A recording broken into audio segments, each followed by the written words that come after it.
Good morning, my people. Ndị ọma na-ege ntị, ndị ọma na-ekiri ife onyonyo anyị n'ụtụtụ. Asị m na anyị nọ na nkwadobe emume nke chieftaincy title nke anyị maara na tata bụ 29th of September 2024.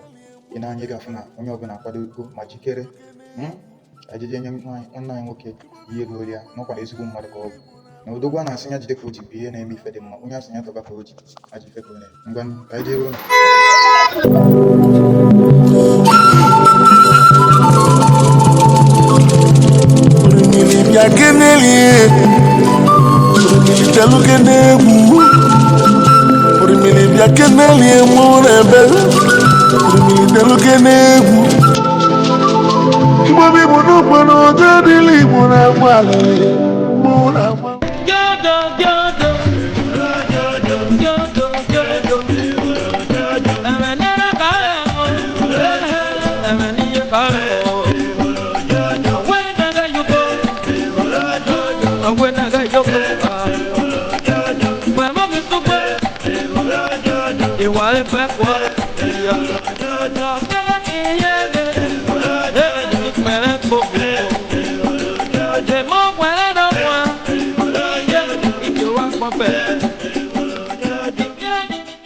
As you can see, it's High Chief Christian Obinna Nganga, the one man popularly known as Agonechi, the one of Egede. He just arrived at Igwe Nnaji Julius Palace in Enugu.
ka o ji bụrụ na nwatakịrị be anyị amụrụ n'ala Ugwunye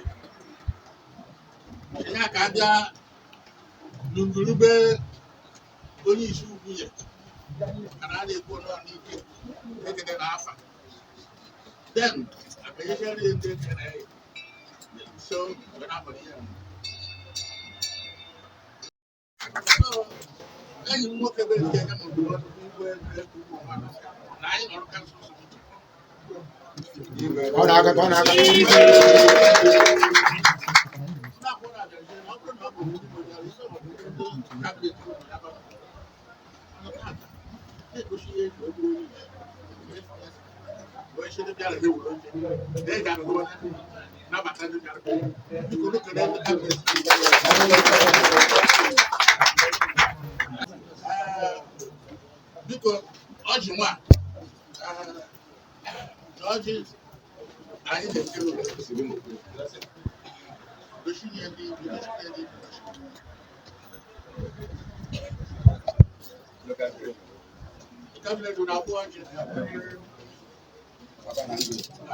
Royal Majesty, Igwe Barrister Dr. Julius Nnaji, the Odezogbo the third of Nike Kingdom.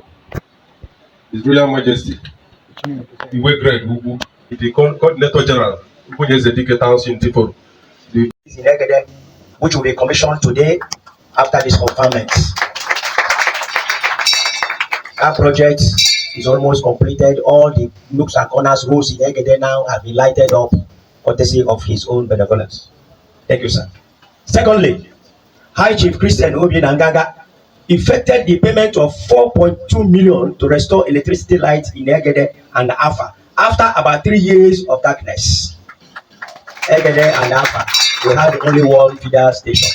That station was damaged long time. Nobody thought about it until we clamored and prayed and begged him to intervene. And he intervened with the sum of 4.2 million naira, and Egede and Afa enjoyed light up to last month. Thank you very much, sir. Thirdly, he distributed sewing machines, grinding machines to women of Egede, Afa, Eke, Agbabumenze, and non-indigenous living in Egede last December. It was a historic event. All the communities in Egede, each village in Egede selected 2 women. They all got this grinding machine.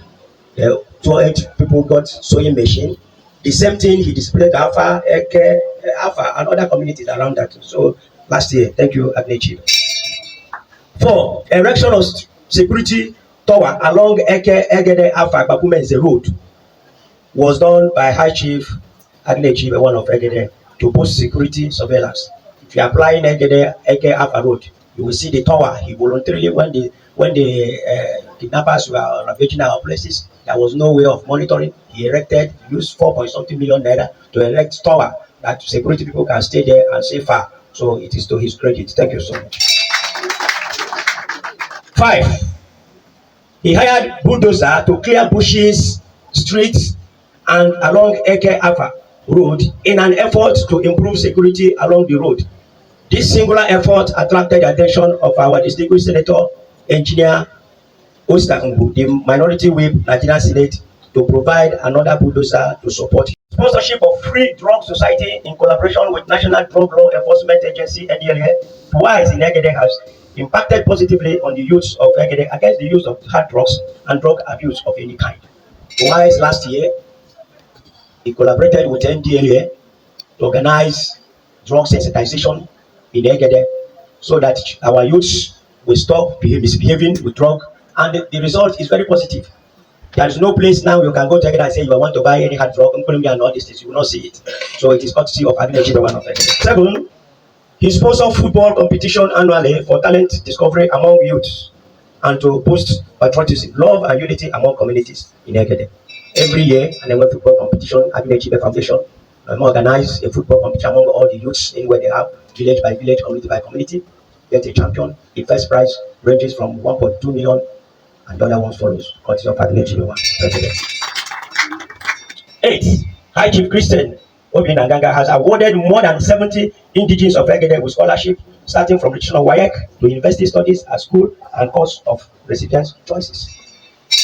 If you have the opportunity to come here with petition about school dropout and this intervenes continually, people are in his payrolls. Distribution in Easter, Akan New Yam, Festival of Egede, and Christmas periods have no parallel in Egede.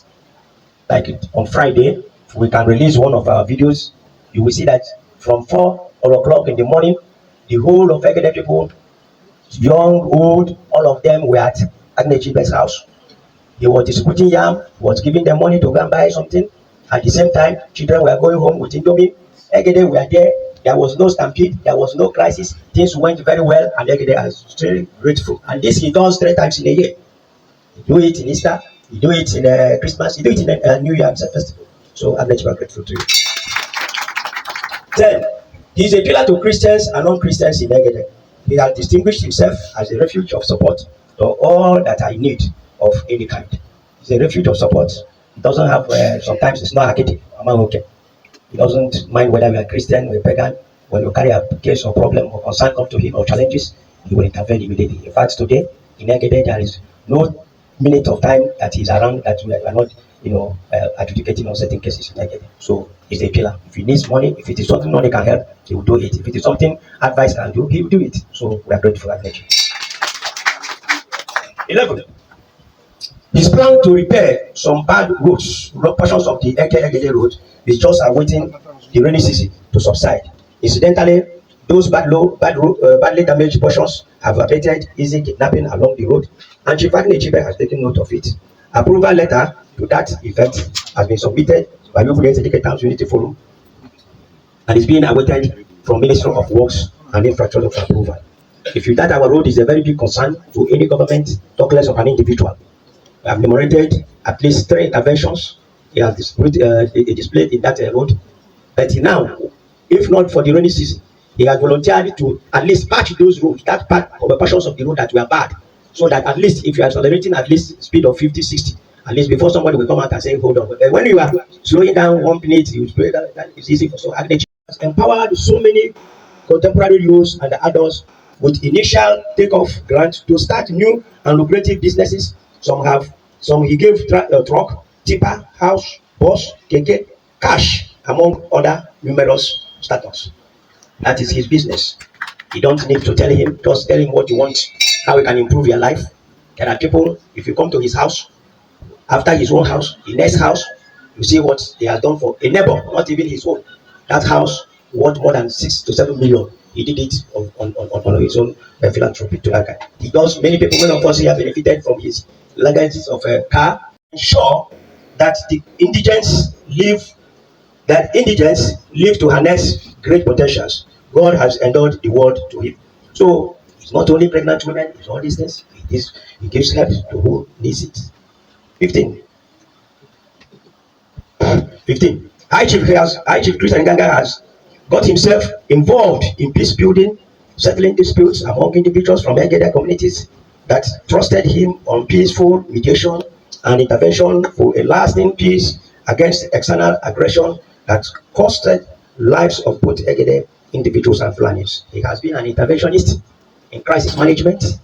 That is what he do. He does it without any remorse. He does it without any compensation. The only compensation he's getting is what we are doing today, just to honor him. Thank you very much, sir. 16.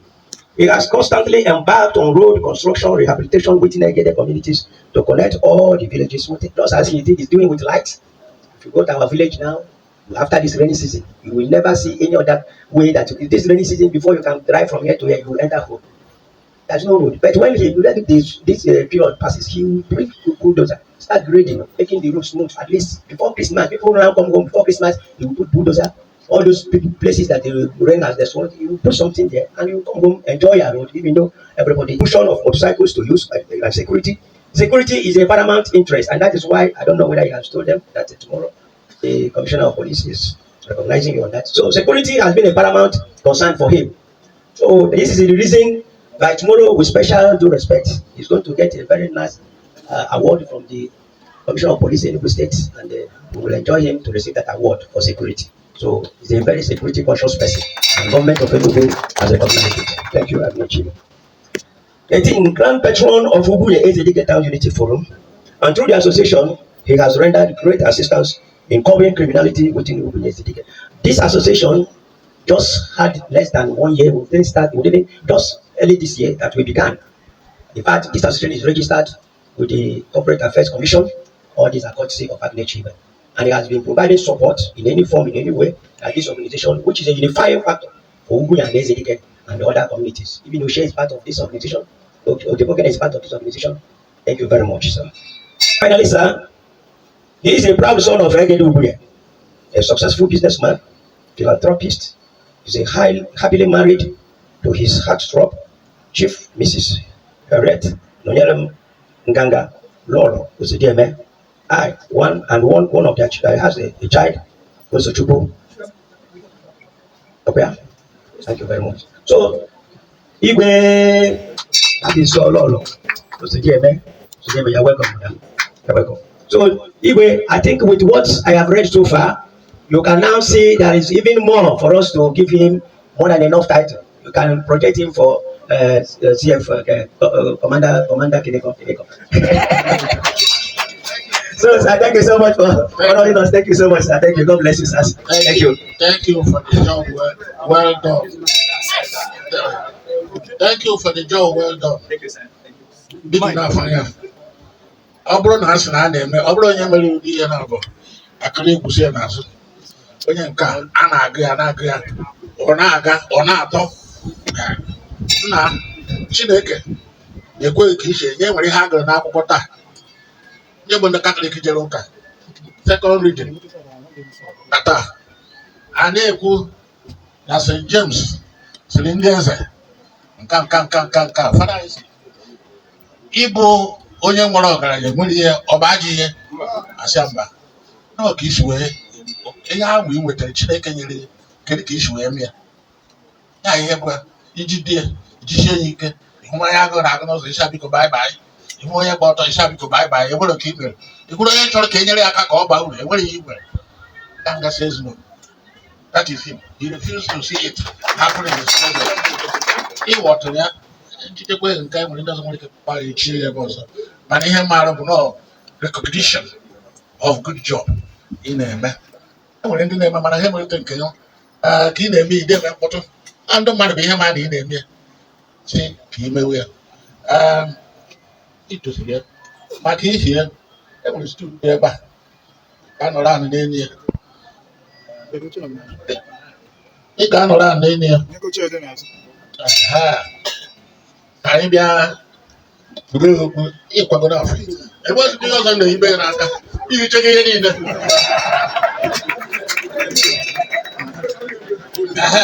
ọrụ m aka arụ mụ na enyi nwoke aka na-arụ enwezi ọ bụ few things nke abanye n'isi enye mkpara a ga-enye aka ehichie ya anyị kenere mazi ara na-ebugoro chief nke chiri ọhụrụ I'm going to be able to see. I will go and come where some and then it will now for abo or one share this. Okay, thank you. I am here. I was telling you guys, I check a buy uncle. The fear that we are to eat out of them, obviously, the good nature. I am here. And then make us with the manner. What of it?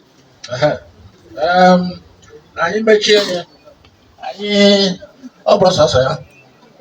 I can make a certificate. So that when you say they will remember, I did put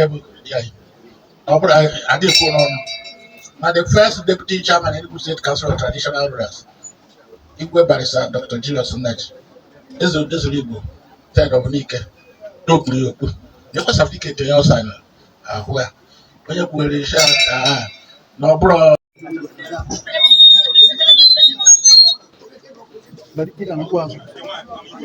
Sorry. Why?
Listen.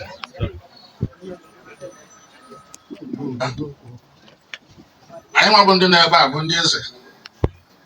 They will get you. Woman is catch you. I know why she never water down. I need to be is a DK one of Enugu State.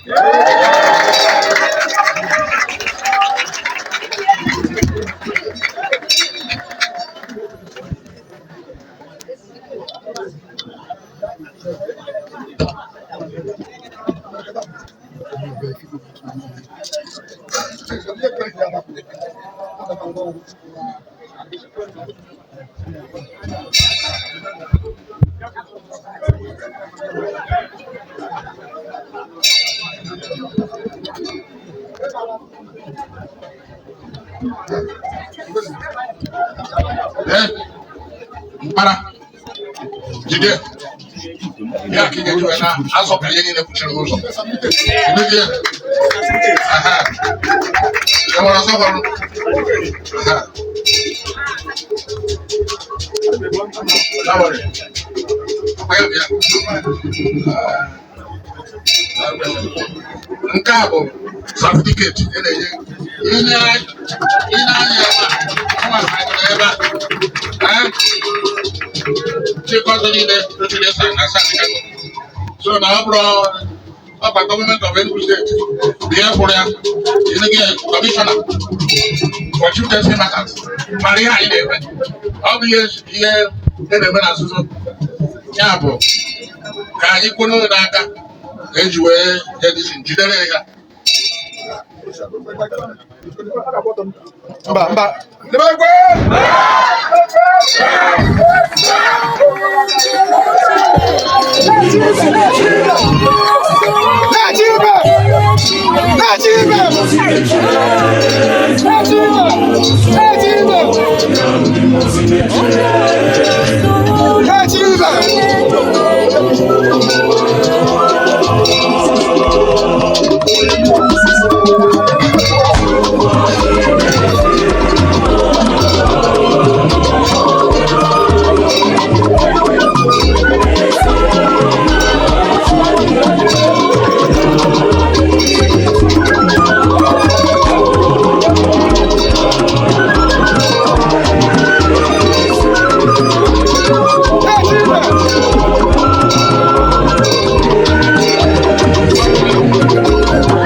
maka na o nwere ụfọdụ ndị mmadụ na-amarọ ihe jikọtara anyị n'ike